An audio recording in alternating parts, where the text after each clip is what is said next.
Hello बच्चों, आज का जो हमारा टॉपिक है वो है ओम्स लॉ। देखिए बच्चों, ओम्स लॉ तो हम क्लास 10th में भी पढ़ चुके हैं।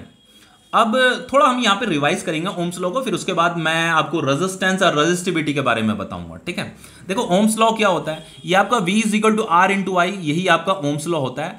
और बच्चों ये जो आर है, V R R is constant, R को हम कॉन्स्टेंट मानते हैं।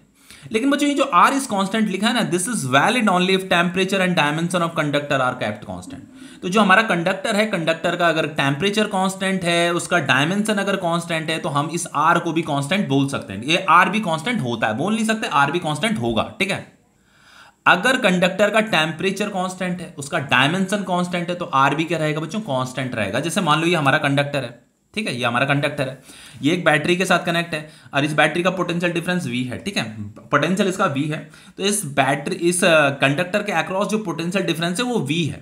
ठीक है, अब बच्चों यहां से क्या है, ये करंट I फ्लो कर रहा है। ठीक है, और लेट सपोज बच्चों इसका रेजिस्टेंस, इस कंडक्टर का रेजिस्टेंस कितना है, R है। ओके, तो बच्चों इस कंडक्टर से यहां यहां क्या हो रहा है, इस सर्किट में ये I करंट फ्लो हो रहा है। अगर इस कंडक्टर का टेम्परेचर अगर कांस्टेंट रहता है, मतलब अगर इसका टेम्परेचर कांस्टेंट है और इसका डायमेंशन भी अगर कांस्टेंट है, मतलब डायमेंशन मतलब लेट सपोज इसका लेंथ L है, इसका area of cross section A है, तो ये भी अगर कांस्टेंट रहता है, अगर इसमें भी कोई चेंजेस नहीं आ रहा है, तो देन बच्चों इस कंडक्टर का जो रेजिस्टेंस रहेगा वो भी कांस्टेंट रहेगा। ठीक है, लेकिन बच्चों जो रेजिस्टेंस होता है ना, वो टेम्परेचर डिपेंडेंट भी होता है। अगर इस कंडक्टर का अगर टेम्परेचर चेंज हो रहा है, तो ये रेजिस्टेंस भी चेंज होने लग जाता है। एक्चुअली में बच्चों टेम्परेचर के बढ़ने के साथ साथ रेजिस्टेंस भी बढ़ने लग जाता है। ठीक है, ये आपने क्लास 10th में भी पढ़ा है कि रेजिस्टेंस, जैसे रेजिस्टेंस का एक फॉर्मूला ये भी तो होता है बच्चों, रो एल अपॉन ए। अभी इस एक्सप्रेशन को भी हम डिराइव करेंगे कि जो रेजिस्टेंस होता है बच्चों, ये जो है आपका shape and size of conductor पे भी डिपेंड करता है। उसका लेंथ क्या है, लेंथ जैसे जैसे आप बढ़ाते जाओगे किसी भी कंडक्टर का, तो उसका रेजिस्टेंस भी बढ़ता जाता है।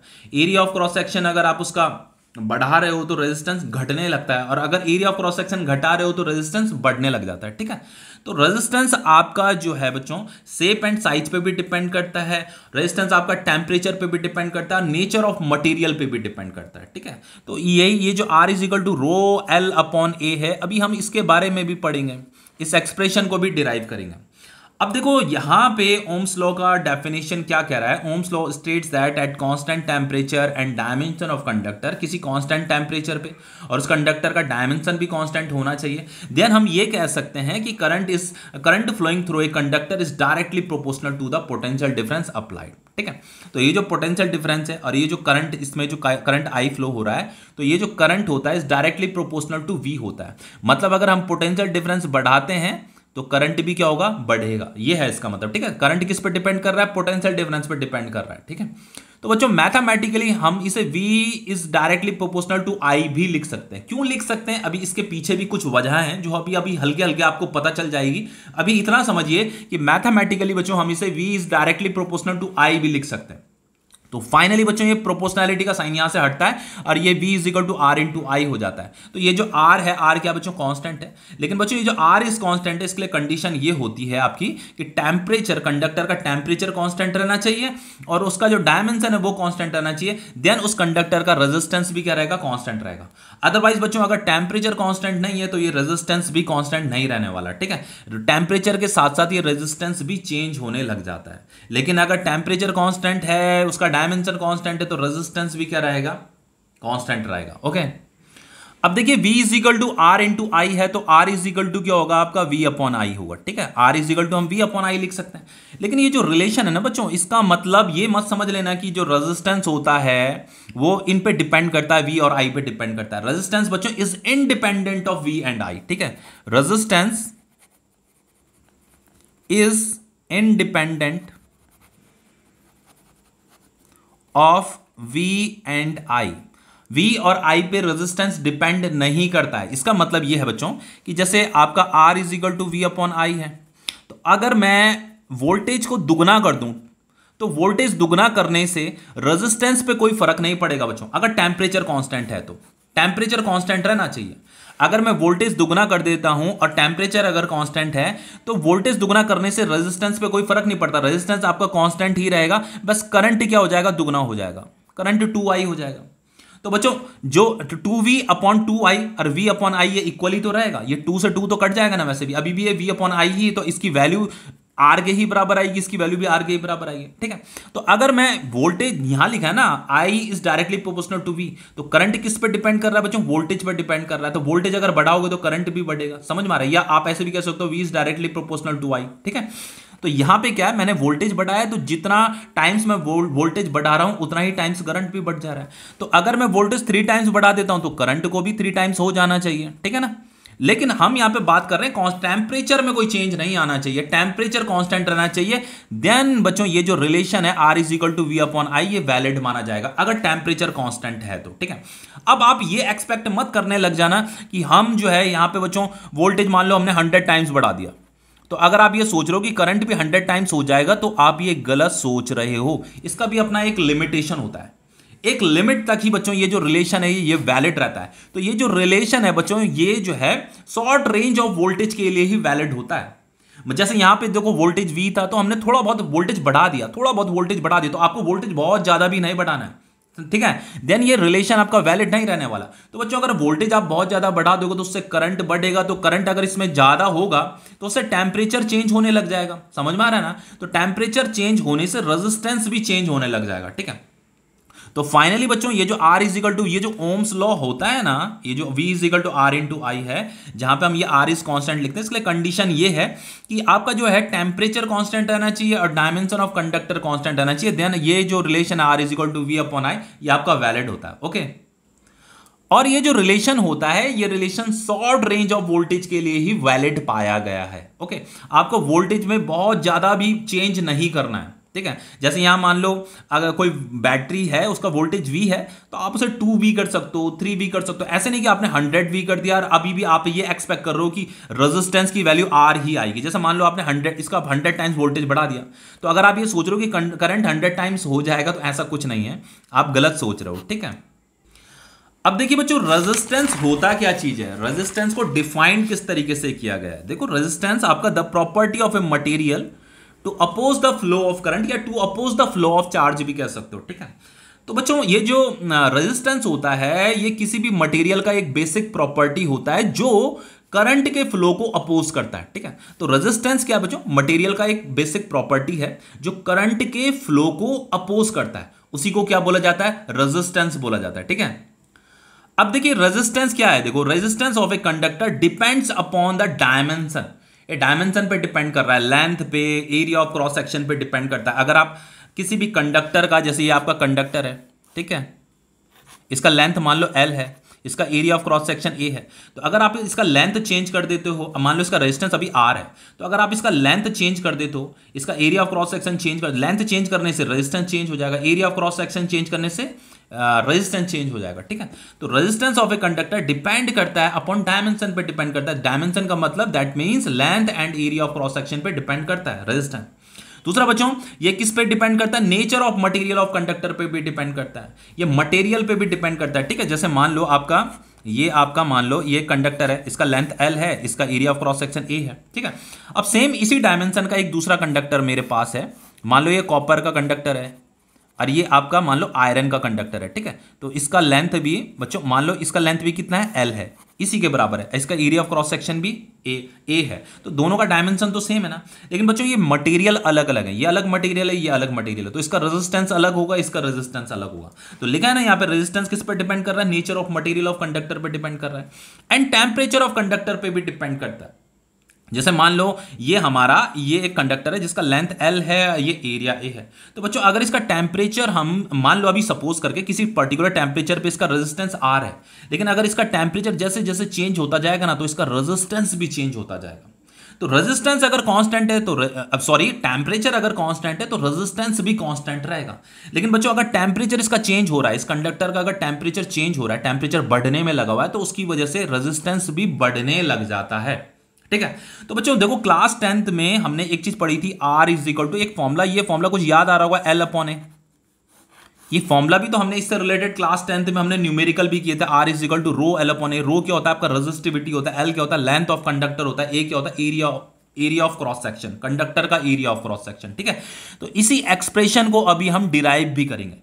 दूसरा बच्चों, हम अगर रेजिस्टेंस के एसआई यूनिट की बात करें तो वो क्या होता है, ओम होता है। ठीक है, इतना भी आपको पता होगा, ओम, इसे याद कर लीजिए कि रेजिस्टेंस, ये जो रेजिस्टेंस है इसका जो एसआई यूनिट होता है वो ओम होता है। ठीक है, तो चलिए बच्चों इस एक्सप्रेशन को डिराइव करते हैं और साथ में जो है हम ओम्स लॉ को भी प्रूफ करेंगे। देखिए नेक्स्ट है आपका deduction of Ohm's law. Deduction of Ohm's law.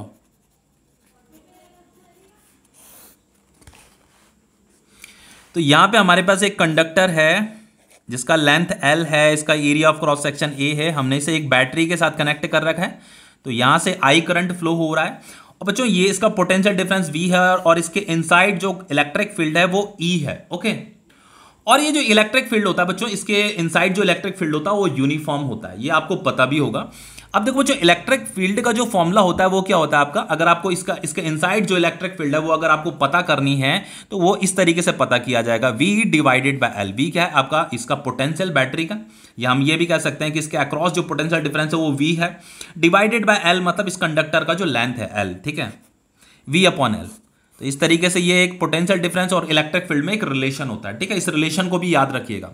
अब देखो बच्चों, मैंने एक चीज आपको बताया था, हमने एक प्रीवियस एक टॉपिक था हमारा, relation between current and drift velocity. तो अगर मुझे यहां पे करंट को in terms of drift velocity अगर लिखना पड़े तो करंट को मैं कैसे लिखूंगा, उसके लिए फॉर्मूला जो होता है वो होता है आपका NEAVD। तो VD क्या है आपका ड्रिफ्ट वेलोसिटी, A क्या है area of cross section, E क्या है बच्चों चार्ज ऑन एन इलेक्ट्रॉन, और N क्या होता है आपका, दिस इज इलेक्ट्रॉन डेंसिटी, जिसे हम number of electron per unit volume भी बोलते हैं। ठीक है, तो इस N के बारे में यहां पे लिख देता हूं मैं, आपका N क्या है आपका इलेक्ट्रॉन डेंसिटी है, और इलेक्ट्रॉन डेंसिटी निकालने का जो फॉर्मूला होता है ये भी आपके काम आएगा, इसे साइड में लिख देना। ये होता है आपका total number of electron, total number of electron, इस कंडक्टर में जो टोटल नंबर ऑफ इलेक्ट्रॉन होंगे divided by volume of conductor. ठीक है, कंडक्टर का वॉल्यूम, तो इसे भी साइड में कहीं पे लिख दीजिए। ठीक है, ये आपका क्या है, इलेक्ट्रॉन डेंसिटी है, जिसे हम number of electron per unit volume भी कहते हैं। इस कंडक्टर के 1 मीटर क्यूब के वॉल्यूम में जो नंबर ऑफ इलेक्ट्रॉन्स होंगे उनकी बात की जा रही है यहां पे। ठीक है, अब देखिए बच्चों, ड्रिफ्ट वेलोसिटी का फॉर्मूला क्या होता है, ड्रिफ्ट वेलोसिटी होता है आपका E टाउ बाय M। अब ये टाउ क्या है, ये आपका रिलैक्सेशन टाइम है, पता होगा आपको। टाउ मतलब रिलैक्सेशन टाइम, M का मतलब मास ऑफ इलेक्ट्रॉन, E आपका इलेक्ट्रिक फील्ड है, this is charge on an electron. अब देखो बच्चों, इस VD को, ये आपका इक्वेशन फर्स्ट है। ठीक है, अब ये जो VD है ना आपका, इसे हम लिख सकते हैं, देखो बच्चों E इजिकल टू क्या है, V अपॉन L। तो यहां पे ये E है और इस E की जगह में ये V अपॉन L आ जाएगा। ठीक है, V अपॉन ये L और ये M भी है, यहां पे टाउ भी आएगा। तो ये आपका ड्रिफ्ट वेलोसिटी का एक्सप्रेशन है, ये भी आपका ड्रिफ्ट वेलोसिटी का एक्सप्रेशन है, ये भी आपका ड्रिफ्ट वेलोसिटी का एक्सप्रेशन है। तो इस एक्सप्रेशन को हम यहां पुट कर देंगे यहां। तो I इज इक्वल टू क्या है मेरे पास, I is equal to NEA और यहां पे VD आएगा, तो VD की जगह में मुझे ये पुट करना है। ठीक है, तो ये हो गया आपका V क्या है आपका potential difference, this is tau relaxation time divided by M into L। अब देखिए बच्चों, जैसे आपका ये V है ना, और इस I को अगर मैं यहां नीचे ले जाऊं ऐसे, जैसे V अपॉन I, V और इस I को मैं यहां ला गया। ठीक है, और इस ML को मैं इधर ले जा रहा हूं। ठीक है, ML डिवाइडेड बाय ये क्या हो जाएगा आपका, ये NE square tau A, NE square tau A। तो बच्चों, ये जो मुझे रिलेशन मिला है ना, ये जो रिलेशन मिला है, यहां पे हम किसी कांस्टेंट टेम्परेचर पे बात कर रहे हैं, एट कांस्टेंट टेम्परेचर। ठीक है, किसी कांस्टेंट टेम्परेचर पे हम यहां पे बात कर रहे हैं, और किसी गिवन कंडक्टर के लिए हम यहां पे बात कर रहे हैं, या किसी गिवन मटेरियल जो कंडक्टर का कोई किसी मतलब फिक्स टेम्परेचर की बात कर रहे हैं, या किसी फिक्स मटेरियल की हम बात कर रहे हैं यहां पे। तो बच्चों, किसी भी गिवन कंडक्टर का कांस्टेंट टेम्परेचर पे ये जो क्वांटिटी होता है, ये क्वांटिटी कांस्टेंट होता है। जैसे ये कंडक्टर हमें गिवन है, तो ये जो गिवन कंडक्टर है बच्चों, इस गिवन कंडक्टर के लिए कांस्टेंट टेम्परेचर पे ये जो क्वांटिटी होगा, ये क्वांटिटी कांस्टेंट होगा, और इसी कांस्टेंट क्वांटिटी को हम क्या बोलते हैं बच्चों, रेजिस्टेंस बोलते हैं। समझ में आ रहा है, ये आपका रेजिस्टेंस है। लेकिन शर्त यह है कि बच्चों टेम्परेचर कांस्टेंट होना चाहिए, और हम यहां पे किसी गिवन कंडक्टर की बात कर रहे हैं, मतलब कंडक्टर भी आपका फिक्स है, मटेरियल आपका फिक्स है, और इसका जो टेम्परेचर है, टेम्परेचर भी फिक्स है। देन बच्चों, ये वाला जो क्वांटिटी होगा, ये जो क्वांटिटी है, ये क्या रहेगा, ये भी आपका कांस्टेंट रहेगा। तो इसी को क्या बोला जाता है, रेजिस्टेंस बोला जाता है। तो ये जो आपका R is equal to V upon I है, इसी को तो V is equal to R into I भी हम लिख सकते हैं। तो यही तो आपका दिस इज ओम्स लॉ, यही तो आपका ओम्स लॉ है। तो ये आपका क्या हो गया, प्रूफ हो गया, ठीक है। लेकिन बच्चों अभी देखो इसे हम आगे, अभी हमें मुझे एक रिलेशन ये भी प्रूफ करना है, R is equal to rho L upon A. मैंने आपको स्टार्टिंग में ही बताया था कि इस रिलेशन को भी हम यहाँ पे इस एक्सप्रेशन को भी हम यहाँ पे प्रूफ करेंगे। लेकिन मैंने यहां पे बोला कि किसी भी गिवन कंडक्टर के लिए ये कांस्टेंट टेम्परेचर पे ये जो रिलेशन होता है बच्चों, ये जो क्वांटिटी होती है ये कांस्टेंट रहती है। अब क्यों रहती है कांस्टेंट, देखिए m क्या है आपका, मास ऑफ इलेक्ट्रॉन है। तो मास ऑफ इलेक्ट्रॉन तो बच्चों किसी भी मटेरियल का, आप कोई सा भी मटेरियल ले लीजिए, तो मास ऑफ इलेक्ट्रॉन तो हमेशा कांस्टेंट ही रहेगा ना, वो तो कांस्टेंट ही रहेगा। यहां पे हमारा कंडक्टर भी फिक्स है, तो इस कंडक्टर का लेंथ भी क्या है, फिक्स है, ये भी कांस्टेंट रहेगा। कंडक्टर हमें ये फिक्स है तो इसका एरिया ऑफ क्रॉस सेक्शन भी फिक्स रहेगा, ठीक है। अब ये n क्या होता है, दिस इज इलेक्ट्रॉन डेंसिटी। और ये जो इलेक्ट्रॉन डेंसिटी होता है बच्चों, ये किस पर डिपेंड करता है, नेचर ऑफ मटेरियल पर डिपेंड करता है, ठीक है। तो यहां पे मैं लिख देता हूं ये n क्या, इलेक्ट्रॉन डेंसिटी, और electron density depend upon the nature of material. भाई मटेरियल के नेचर पे डिपेंड कर रहा है। अब देखिए ना, ये जो मटेरियल है ये तो फिक्स है ना, मैंने स्टार्टिंग में ही बोल दिया था बच्चों कि ये जो रिलेशन है ये कांस्टेंट तब रहेगा जब मटेरियल फिक्स है। तो अगर मटेरियल फिक्स है, मान लो ये कॉपर का मटेरियल है, तो इसका जो बच्चों इलेक्ट्रॉन डेंसिटी होगा वो भी कांस्टेंट ही रहेगा, ठीक है। और कुछ समटाइम्स किसी किसी किताबों में ये भी लिखा है कि अगर हम टेम्परेचर बहुत ज्यादा बढ़ा देते हैं, तो टेम्परेचर बहुत ज्यादा बढ़ाने से बच्चों इसकी वैल्यू भी चेंज हो जाती है, लेकिन हमें बहुत ज्यादा टेम्परेचर बढ़ाने की जरूरत नहीं है। लेकिन अगर हम किसी मटेरियल की बात करें, तो उस मटेरियल के लिए बच्चों ये जो इलेक्ट्रॉन डेंसिटी होता है ये कांस्टेंट ही होता है, ठीक है। अब जैसे अगर हम मटेरियल बदल देते हैं तो फिर ये n का वैल्यू भी चेंज हो जाएगा, लेकिन यहां पे हम मटेरियल थोड़ा ना बदल रहे हैं, हम तो यहां पे हमारा कंडक्टर भी फिक्स है और हमारा टेम्परेचर भी फिक्स है। तो बच्चों ये भी क्या रहेगा, आपका फिक्स रहेगा, ठीक है, मतलब कांस्टेंट रहेगा ये भी, ठीक है। ये भी आपका कांस्टेंट वैल्यू होता है। ये चार्ज ऑन एन इलेक्ट्रॉन होता है, इसकी वैल्यू 1.6 इंटू 10 की पावर -19 होती है, ठीक है। अब ये क्या है आपका, इसे बोलते हैं रिलैक्सेशन टाइम, ठीक है। और ये जो रिलैक्सेशन टाइम है बच्चों, दिस इज टाउ, ये टेम्परेचर पे डिपेंड करता है। टेम्परेचर अगर आप बढ़ाओगे तो रिलैक्सेशन टाइम घट जाता है। तो सबसे पहले मैं यहां पे लिख देता हूं कि ये जो टाउ है जिसे हम रिलैक्सेशन टाइम कहते हैं, depends upon the temperature of conductor, ठीक है, depends upon the temperature of conductor. तो कंडक्टर का जो टेम्परेचर है बच्चों, कंडक्टर का जो टेम्परेचर है उस पर डिपेंड करता है ये आपका टाउ, जिसे हम रिलैक्सेशन टाइम बोल रहे हैं। अगर आप टेम्परेचर चेंज करते हो तो ये रिलैक्सेशन टाइम भी चेंज होने लग जाता है। लेकिन अगर आप टेम्परेचर चेंज ही नहीं करते हो, मतलब अगर कंडक्टर का टेम्परेचर चेंज ही नहीं हो रहा है, अगर वो कांस्टेंट है, तो इसके कांस्टेंट रहने से ये भी आपका कांस्टेंट ही रहेगा, ये एरिया ऑफ क्रॉस सेक्शन भी आपका कांस्टेंट रहेगा, इसीलिए इसे कांस्टेंट बोला जा रहा था, आर, ठीक है। लेकिन ये जो आर जो कांस्टेंट है बच्चों, कांस्टेंट टेम्परेचर पे किसी भी गिवन कंडक्टर के लिए कांस्टेंट टेम्परेचर पे कंडक्टर का जो रेजिस्टेंस होता है वो भी कांस्टेंट ही होता है। लेकिन अगर आप टेम्परेचर चेंज कर दोगे तो ये वैल्यू भी चेंज होने लग जाती है, रेजिस्टेंस भी चेंज होने लग जाता है, ठीक है। अब देखिए ये जो रिलैक्सेशन टाइम है ये टेम्परेचर पे डिपेंड कर रहा है। तो अगर कंडक्टर का टेम्परेचर अगर बढ़ जाता है, इसका टेम्परेचर अगर बढ़ने में लगा होता है, टेम्परेचर बढ़ने से क्या होगा बच्चों, इसके अंदर जो इलेक्ट्रॉन है अब वो जल्दी जल्दी कोलाइड करने लगेंगे, समझ में आ रहा है ना, अब वो जल्दी जल्दी कोलाइड करने लगेंगे। अब अगर वो कोलाइड जल्दी जल्दी कर रहे हैं बच्चों, तो उसका जो रिलैक्सेशन टाइम है वो क्या हो जाएगा, कम हो जाएगा। समझ में आ रहा है ना भाई, रिलैक्सेशन टाइम की वैल्यू कम नहीं हो जाएगी। अरे ये वैल्यू अगर कम हो गई बच्चों, यहां पे जैसे मैं ये लिख देता हूं, रेजिस्टेंस इज इक्वल टू क्या है, ये है आपका ml divided by NE square tau A, ठीक है। तो टेम्परेचर बढ़ाने से बच्चों क्या हो रहा है, ये रिलैक्सेशन टाइम कम हो जा रहा है। तो ये वैल्यू अगर कम हो जाएगी तो रेजिस्टेंस क्या हो जाएगा, बढ़ जाएगा, इंक्रीज कर जाएगा। देखो ना, अगर आप इस वैल्यू को छोटा करोगे तो ये बढ़ने लगेगा ना, ये वैल्यू बढ़ने लगेगी। समझ में आ रहा है। तो बच्चों टेम्परेचर बढ़ाने से क्या होता है, रेजिस्टेंस बढ़ने लग जाता है। इसे नॉलेज में रखिए। किसी भी कंडक्टर का अगर आप टेम्परेचर बढ़ा रहे हो तो टेम्परेचर बढ़ाने से ये रिलैक्सेशन टाइम तो छोटा हो जाएगा, ये तो डिक्रीज करेगा, लेकिन उसका रेजिस्टेंस क्या करेगा, इंक्रीज करेगा। तो टेम्परेचर बढ़ाने से रेजिस्टेंस क्या होता है, बढ़ता है। तो जैसे जैसे आप टेम्परेचर बढ़ाओगे रेजिस्टेंस बढ़ेगा, इसे भी नॉलेज में रखिएगा। तो यहां पे पहले मैं लिख देता हूं आपका, with the increase in temperature, इन सारी चीजों को नोट कर लेना, ठीक है। With the increase in temperature, ये जो टाउ है बच्चों, टाउ मतलब रिलैक्सेशन टाइम डिक्रीजेस, ठीक है, ये आपका डिक्रीज करेगा। और फाइनली हम ये कह सकते हैं कि with the increase in temperature,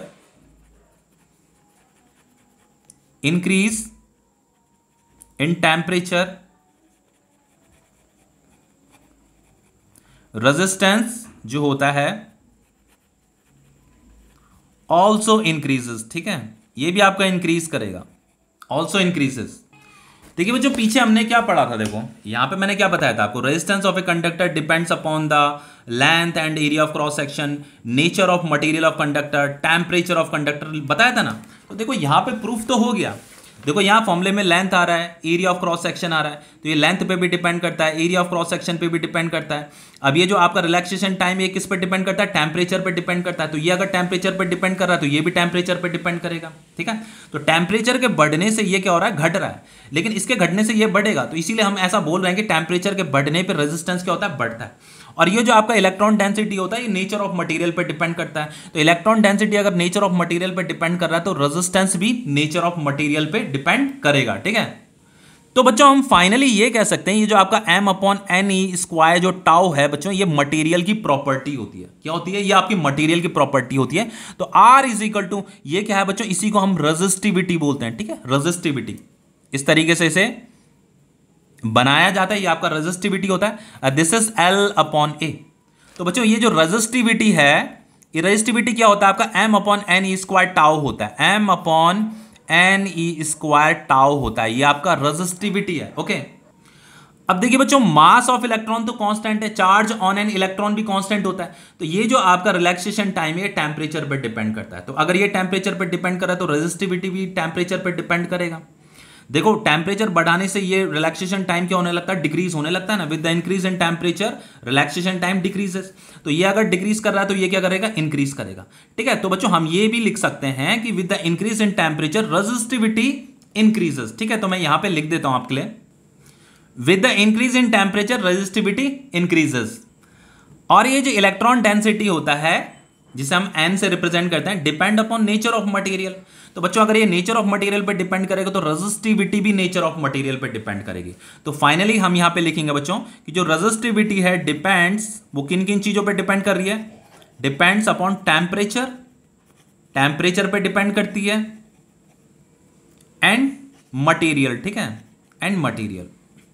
तो याद रखना बच्चों जो आपका रेजिस्टिविटी होता है, जैसे जैसे टेम्परेचर चेंज होता है ना वैसे वैसे रेजिस्टिविटी भी चेंज करता है। या आप ऐसे भी कह सकते हो कि टेम्परेचर के बढ़ने के साथ साथ आपका रेजिस्टिविटी भी बढ़ता रहता है।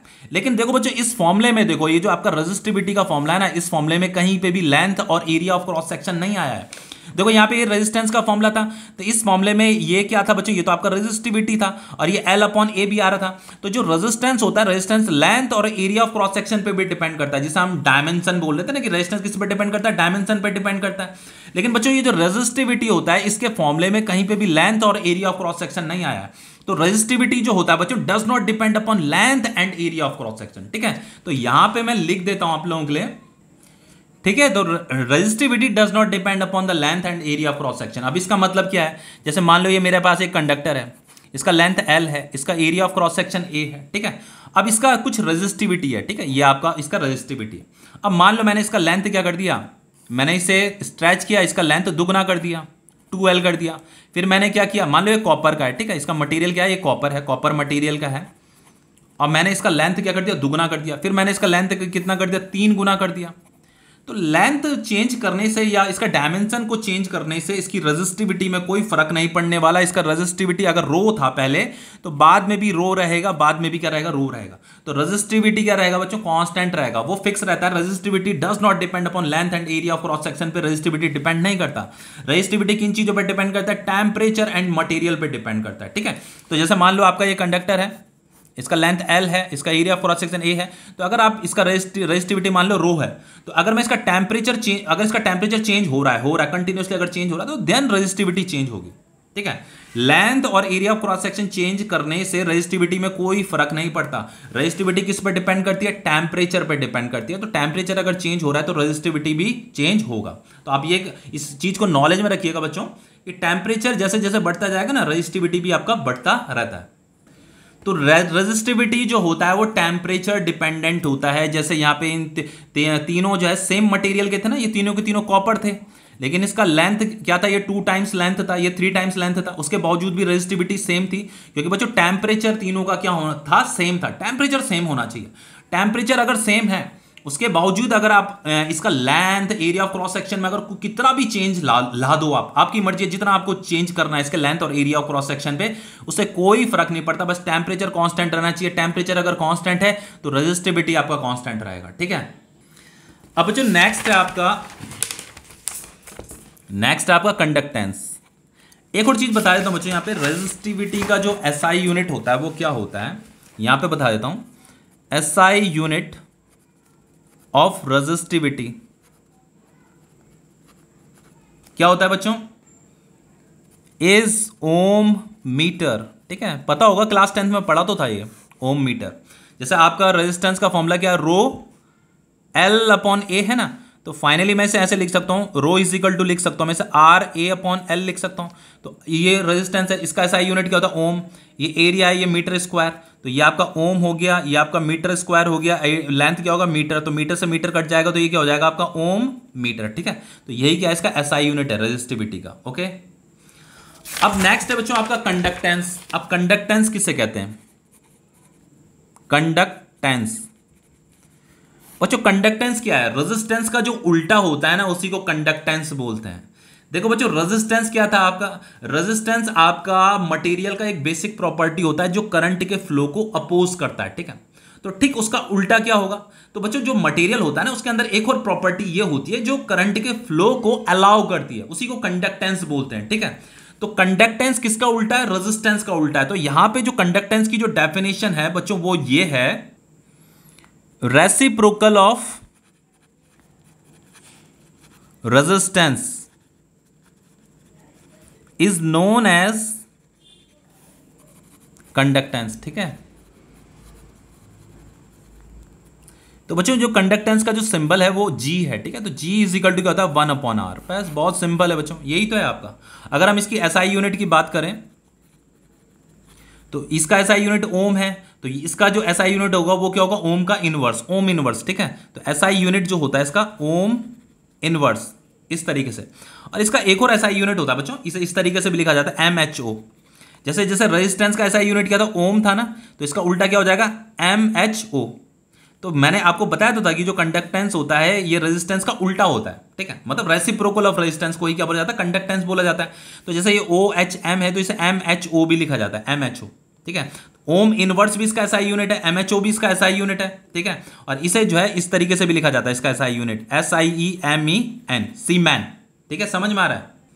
अब देखिए इसे ऐसे भी लिख सकते हो, जैसे G इज इक्वल टू क्या है 1/R है, तो R क्या होता है, R आपका V/I भी तो होता है। तो फाइनली ये I कहां चल जाएगा, ऊपर चल जाएगा, ये V नीचे रह जाएगा, G is equal to I/V भी होता है।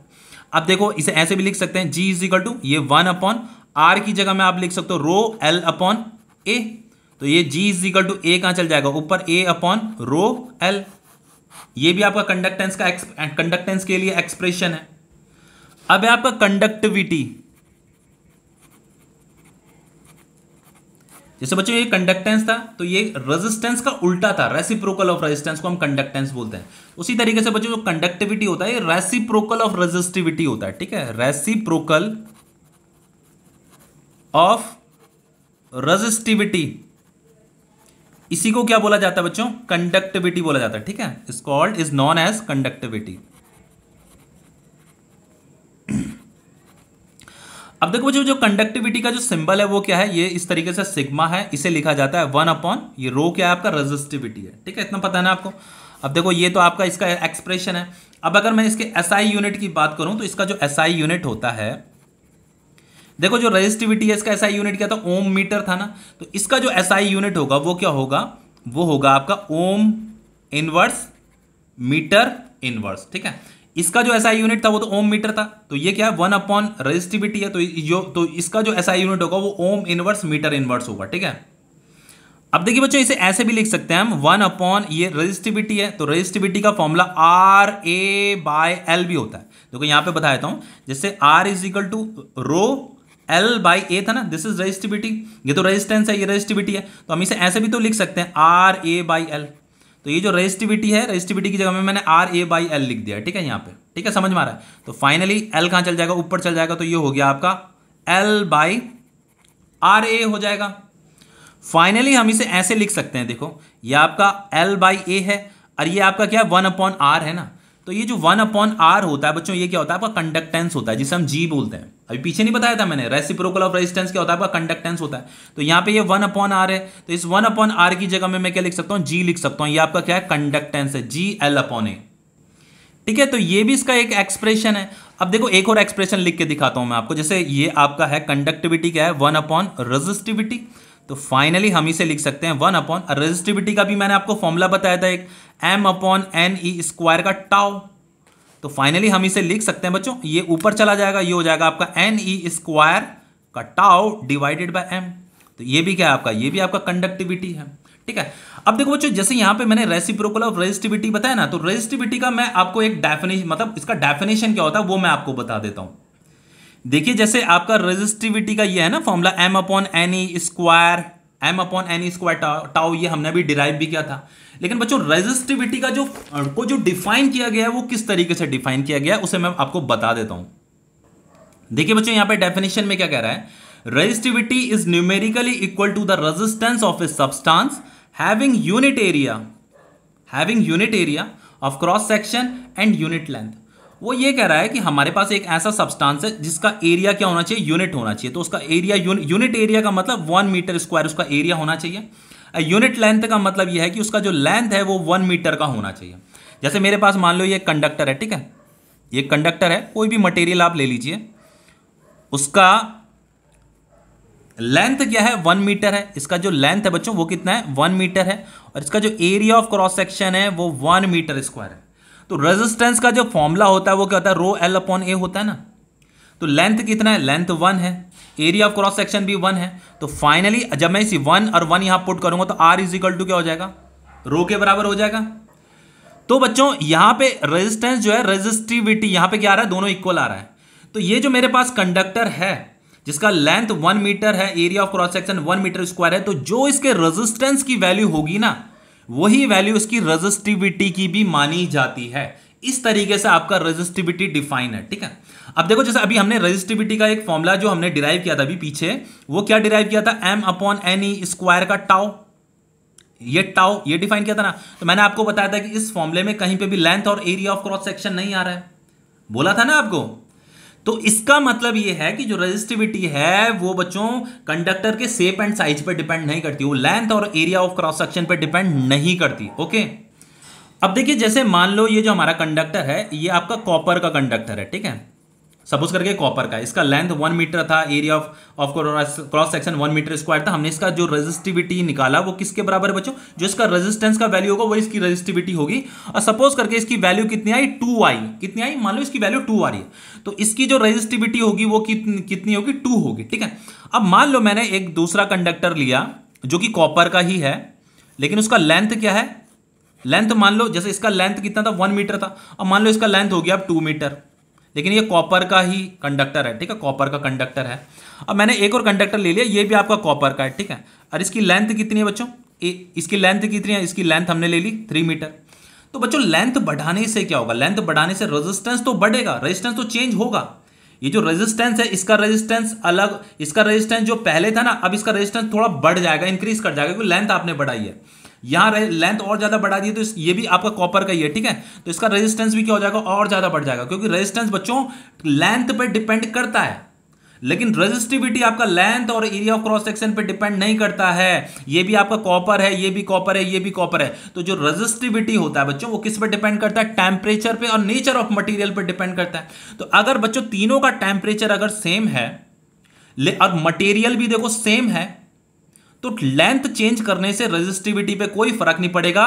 जो इसकी रेजिस्टिविटी थी ना, जो कि 2 थी, वही इसकी रेजिस्टिविटी भी रहेगी, वही इसकी रेजिस्टिविटी भी रहेगी। ठीक है, समझ में आ गया? तो यही आपका रेजिस्टिविटी है। तो रेजिस्टिविटी अगर डिफाइन करने को आ जाता है तो आपको ऐसे लिखना है कि resistivity is numerically equal to resistance of a substance having unit area of cross section and unit length. तो आपको एक ऐसा सब्सटेंस लेना है जिसका area of cross section unit हो, जिसका लेंथ यूनिट हो, और उसका जो रेजिस्टेंस का जो वैल्यू होगा ना, वही वैल्यू का होगा उस कंडक्टर का रेजिस्टिविटी का भी होगा। ठीक है, तो वही रेजिस्टिविटी होती है। ठीक है, तो ये टॉपिक आपका कंप्लीट हो गया है।